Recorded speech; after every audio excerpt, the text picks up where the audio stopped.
నేను అంచెలంచెలుగా సినిమా ఎదుగుతూ ఉంటే కనుక ఏదో వాళ్ళ బిడ్డ అభివృద్ధిలోకి వస్తున్నాడు అన్నట్లుగా చూసుకుంటూ వాళ్ళ ఫ్యామిలీ మెంబర్స్ కానీ ఇట్లా రెండవ కూతురు వసంత గారు కానీ వీళ్ళందరూ కూడాను మిమ్మల్ని చూస్తుంటే మా బ్రదర్ చూస్తుంటే అనిపిస్తుందండి, వాడు ఉంటే ఇలాగే వచ్చేవాడు కదా అంటూ వాళ్ళందరూ నాలో ఒక ఇంటి అల్లుడని కాకుండా ఇంటి బిడ్డగా వాళ్ళందరూ చూసుకుంటూ అలాగా అవినాభావ సంబంధం ఏర్పడింది.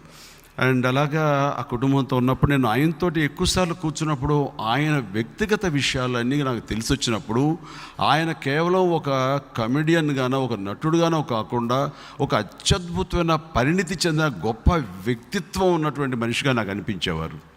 ఎందుకంటే ఆయన వ్యక్తిత్వం అర్థం చేసుకోవాలంటే మనకి పరిణితి రావాలి.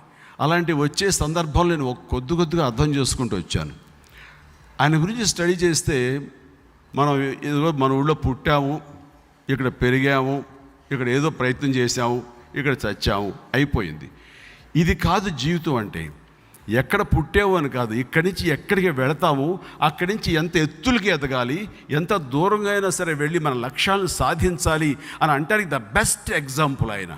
ఒక సాదాసీదా కుటుంబంలో పుట్టి, ఒక పేద కుటుంబంలో, రైతు కుటుంబంలో పుట్టి, ఆయన నటన పట్ల మక్కువ ఉంటే ఇంట్లో నుంచి బియ్యం తీసుకెళ్ళి ఆ నాటకాల మేనేజర్కి అది లంచంగా ఇచ్చి ఒక వేషం సంపాదించి వేషం వేసి ఆయన ఎంతో సంతృప్తి చెందేవాళ్ళు. అలాంటి పరిస్థితుల్లో ఆయన నటన పట్ల మక్కువగా ఉంటూ ప్రజా చైతన్య దీంట్లో చేరేవాళ్ళు. ఆయన కమ్యూనిజం జననాట్య మండలిలో చేరి అక్కడ వాళ్ళ ద్వారా ఎన్నో నాటకాలు వేసి ఆ మక్కువ తీరక అక్కడే ఉంటే కనుక అలాగే ఉండిపోతానన్ను. అలా ఉండకుండా ఆయన మెడ్రాస్కి వెళ్ళిపోయి మెడ్రాస్ రాజారావు గారితో పాటు ఆయన పుట్టిల్లు సినిమాలో చేసి అక్కడి నుంచి ఆయన నటుడుగా స్థిరపడ్డారు.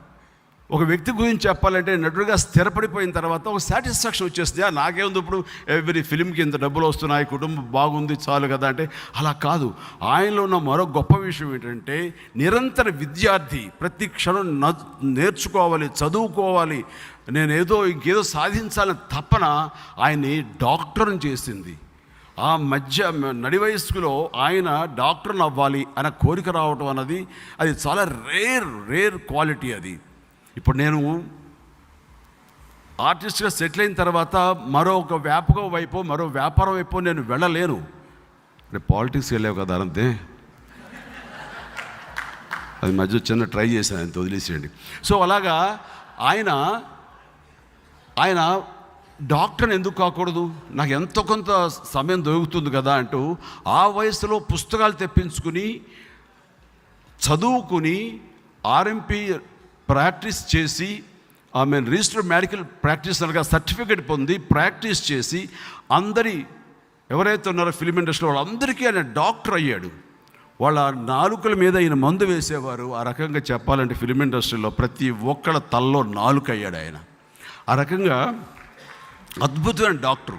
ఆయనతో కూర్చుంటే ఆయన డాక్టర్గా నాకు ఎన్నో చెప్పేవారు. అలాగే వాళ్ళ ఇంటి కుటుంబ సభ్యులు, కూతురికి వాళ్ళకు కూడా ఆ మెళకువలు నేర్పేవారు. ఇప్పటికి కూడా ఆయన వైద్యం మాకు తెలిసిందో, ఆయన నేర్పిందో ఇంకా ఇంట్లో కొనసాగుతూనే ఉంది.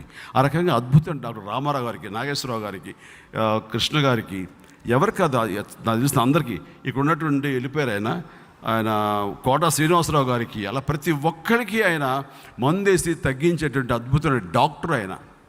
ఇవన్నీ పక్కన పెడితే నాకు కూర్చోబెట్టినప్పుడు ఆయన రకరకాల ఫిలసాఫికల్ విషయాలు తెలియజేస్తుంటే ఈయన ఈ కోణం కూడా ఉందా, చాలామంది తెలుసుకుంటారు కానీ దాన్ని ఆచరించే విధంగా ఆయన గాంధేయవాది, అలాగే రామకృష్ణ పరమహంస, అలాగా వివేకానంద స్వామి, వాళ్ళ గురించి సూక్తులు కానీ ఆ ప్రవచనాలు కానీ అవన్నీ ఆయన చక్కగా ఆకళింపు చేసుకుని వాటిని తిరిగి ప్రాక్టికల్గా పెట్టేందుకు ప్రయత్నం చేస్తూ మాలాంటి యంగ్స్టర్స్గా తెలియజెప్తుంటే ఎంతో ఇన్స్పిరేషన్గా ఉంటుండేది.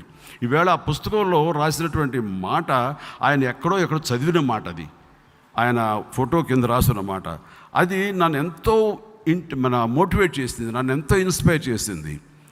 ఆయన పెదవి దాటని మాట ప్రభువు నీకు, పెదవి దాటిన మాటకు పెదవి దాటని మాటకు ప్రభువు నీవు, పెదవి దాటిన మాట ప్రభువు నీకు. అంటే నువ్వు దానికి బానిసగా ఉండాలి. అందుకనే ఒక మాట వదిలేటప్పుడు ఆచి తూచి వదలాలి. మన చిన్నప్పుడు అంటారు అడుసు తొక్కనేలా కాలు కడగనేలా అని చెప్పేసి. అందుకనే మన మనసులో ఏదైనా ఒక మాట ఎవరి గురించి అనాలి అంటే కనుక ఆలోచించి అనాలి. అన్న తర్వాత ఇక దానికి మనం కట్టుబడి ఉండాలి. అది మనకు ప్రభువు, దానికి మనం బానిస. ఇది చాలా బాగా నాకు ప్రభావితం చేసింది. అందుకని ఆ మాట అనుకోకుండా ఈవేళ ఆయన పుస్తకంలో దీన్ని కింద క్రోడీకరించారు. చాలా సంతోషం, అది నాకు ఎంతో ఇన్స్పిరేషన్ చేసింది. ఇలాంటివి ఎన్నో చెప్తుండేవారు. గాంధీ మహాత్ముల గురించి చెప్తుండేవారు, ఆయన నిబద్ధత గురించి, ఆయన మొండితనం గురించి, పట్టుదల గురించి చెప్తుండేవారు. ఈయన అంత పట్టుదల ఉండేది. ఈయన అస్పృశ్యతకు ఎంత వ్యతిరేకం అంటానికి సురేఖ వాళ్ళు నాకు చెప్తుంటారు. మా అత్తమ్మ గారు కొంచెం చాందస్తంగా ఉండేవాళ్ళు, చాదస్తంగా.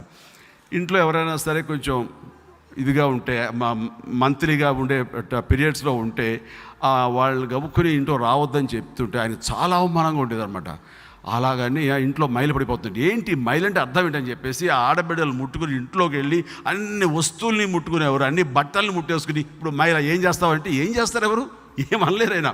సో ఇది మన యొక్క ఒక మూఢనమ్మకం తప్ప, అనవసరంగా వాళ్ళని మానసిక ఇబ్బంది పెట్టడం తప్ప, అలాంటివి దూరంగా పెట్టి వాకిట్లో కూర్చోబెట్టి వరండాలో కూర్చోబెట్టి దరిద్రపు సంస్కృతి పెట్టద్దు.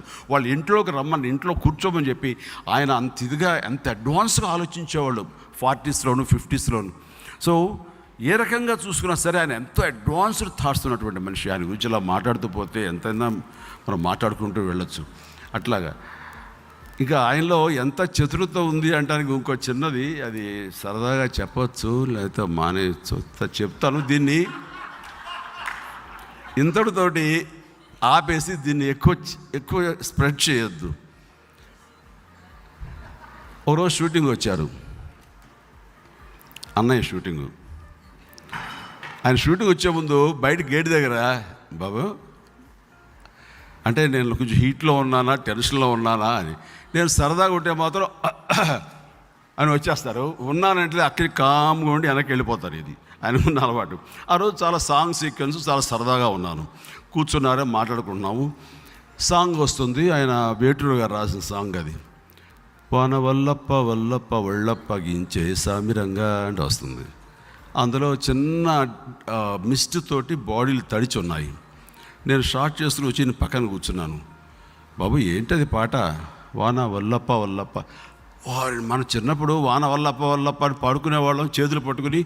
ఆ పాటలో ఆ పదాలని ఆయన చక్కగా రాసి దాన్ని రొమాంటిక్గా రాశారు. వా వా వా వా. ఆ తర్వాత ఏంటి, వాన వల్లప్ప వల్లప్ప ఒళ్ళప్పగించే స్వామిరంగా.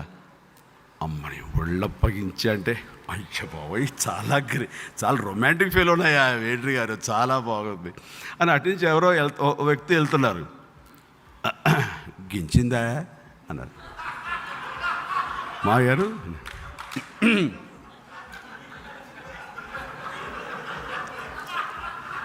గించిందా అని. గించడం ఏంటి, పగించిందా, నాకు నిజంగా అర్థం కాలే టైంలో. అలాగండి లప్పగించిందా బాబాయ్, ఏంటన్నా మాటలు భలేవరే మీరు చేసి ఊరుకోడు పోయారు. అదే లేదండి, ఎందుకు అంత సరదాగా ఉండేవారు, ఒక ఫ్రెండ్గా లాగా ఉండేవారు ఆయన. అంట్లో చాలా సరదాగా చాలా జోవియల్గా ఉంటాడు. అలాంటివి ఎన్నో ఉన్నాయి. అలాంటి వారి గురించి పుంఖానుగా చెప్పచ్చు. ప్రతిరోజు గుర్తు తెచ్చుకుంటే ప్రతిరోజు ఒక వండర్ఫుల్ ఇంట్రెస్టింగ్ ఇది ఉంటుండేది. అండ్ అలాంటి నాకు ఒకరోజు ఏమనిపించిందంటే, హైదరాబాద్కి వచ్చిన తర్వాత ఆయన నెమ్మదిగా ఫేడ్ అవుట్ అవుతున్నారు అని. ఆయన ఎంత జాగ్రత్త పరులు అంటేనండి, ఆయన 25,000 రూపీస్ మించి ఆయన రెమ్యునరేషన్ పెంచేవాళ్ళు కాదు. పెంచే అవకాశం ఉండి ఇస్తే ఇచ్చేవాళ్ళు ఉన్నారు, నాకు వద్దు అనేవాళ్ళు. పెంచితే రావలేం కానీ తీసేస్తారేమో, ఎవరు బుక్ చేసుకోరేమో అని అంత భయం. ఈ రోజుల్లో అలా కాదు కదా. పెంచి వాళ్ళ పవర్ తెలిసిన తర్వాత, వాళ్ళ ఇంపార్టెన్స్ తెలిసిన తర్వాత పెంచడమే ప్రధానంగా పెట్టుకున్నారు. కానీ రామలింగ గారు పెంచడానికి కొన్ని సంవత్సరాలు పట్టింది. అది యుద్ధభూమి సమయంలో మన రాఘవేంద్ర గారు నాతో సినిమా తీస్తున్నప్పుడు ఆయన నాకు ఆ విషయం చెప్పిన తర్వాత, మాయారు మీరు పెంచచ్చండి. బాబు వద్దు బాబు, లేదని మాట్లాడతాను, పెంచే ఇది మీకు ఉంది, పెరగాలి మీకు అని మన రాఘవేంద్ర గారితో మాట్లాడితే ఆయన బాబా ఇద్దాం, బాబాయ్ 50,000 ఇద్దాం అన్నాడు. అని ఇప్పించి 50,000 ఇప్పించాను. అవునా అని చాలా ఆనందపడిపోయారు. ఆయనకి 50,000 ఫస్ట్ టైం వస్తుందంటే కనుక యుద్ధభూమి సమయంలో. అట్లాగా ఎక్కువగా డబ్బు యావలేదు, డబ్బు సంపాదించాలేదు, నిలదొక్కుని ఈ ప్రొఫెషన్లో ఎంత కాలం మనం సస్టైన్ చేయాలి అనేది ఆయన ప్రథమావధి. అలాగే ఒక ఒక తనకు ప్రొఫెషన్ వచ్చేసింది, దీంట్లోనే ఉండాలని కాదు, ఎందుకని మంచిది వేడి నీళ్ళకి చన్నీళ్ళు తోడుగా ఉండాలి అంటూ పక్కన ఒక చిన్న బిజినెస్ లాంటిది పెట్టుకోవాలి. ఆయనకి ఉన్న దీంట్లో ఒక ట్యాక్సీ కొనేవాళ్ళు, ఆ ట్యాక్సీని కూడా నడిపించేవాళ్ళు. ఆ ట్యాక్సీ అది పెద్ద కామెడీ సీన్ అనుకోండి. ట్యాక్సీ దానికి ఆగిపోయి దానికి ప్రాపర్ రిపేర్లు చేయక అది ఆగిపోతుంటే ఆ తమిళ డ్రైవర్ ఈయనేమో మీద కేకలేస్తుంటే దాన్ని ఏం చేయమంటారంటే వచ్చి నెట్టు అంటే పాపి రోడ్డు మీద ముసుగేసుకుని ఆ బండిని తోసి ట్రన్న తర్వాత గవ్వ ఇంట్లోకి వెళ్ళిపోయేవాళ్ళు ఈయన. సో ఇలాంటి కామెడీ సీన్లు కూడా ఎన్నో నేను విన్నాను, చూశాను అది. సో ఆ రకంగా తాను కేవలం బిడ్డల విషయంలో కూడాను వాళ్ళకు ఒక దారి ఏర్పరచాలని అల్లు అరవింద్ గారికి ఒక ఫైనాన్స్గా సపోర్ట్ చేస్తూ గీతార్ట్స్ అని ఏర్పాటు చేసి తనకు నిర్మాత కావాలి అంటూ తనకు నచ్చినటువంటి సినిమా తంగ పథకం అనే సినిమా, అంటే మన బంగారు పథకం అని మన డబ్బు అయింది. ఆ సినిమాని తీసుకొచ్చి ఆయనతో ప్రారంభించి అక్కడి నుంచి ఊళ్ళో మహాశివుడు లాంటివన్నీ చేసుకుంటూ అలా అంచెలంచెలుగా తన కొడుకు నిర్మాత వాళ్ళు కోరుకున్నారు. ఆయన అంతటే అగ్ర నిర్మాత అయ్యేలా ఎందుకో చూశారు ఆయన. అట్లాగే ఇంకా నా విషయం వచ్చేసరికి మా ఇంట్లో ఒక యాక్టర్గా ఉన్నాడంటూ నన్ను చూసుకుంటూ ఆయన సాటిస్ఫై అయ్యేవాడు. అట్లాగా ఈ రోజున బన్నీ కూడా హీరో అయింది, ఇవన్నీ కూడా ఆయన చూసుకున్నారు అప్పట్లో. అండ్ ఈ రోజున సూపర్ స్టార్ బన్నీ అవటం అన్నది ఆయన చూస్తుంటే ఇంకా ఆనందపడతారు. అది అన్నీ జరుగుతుంది, ఎక్కడుండి చూస్తుంటానని అనుకుంటున్నాను.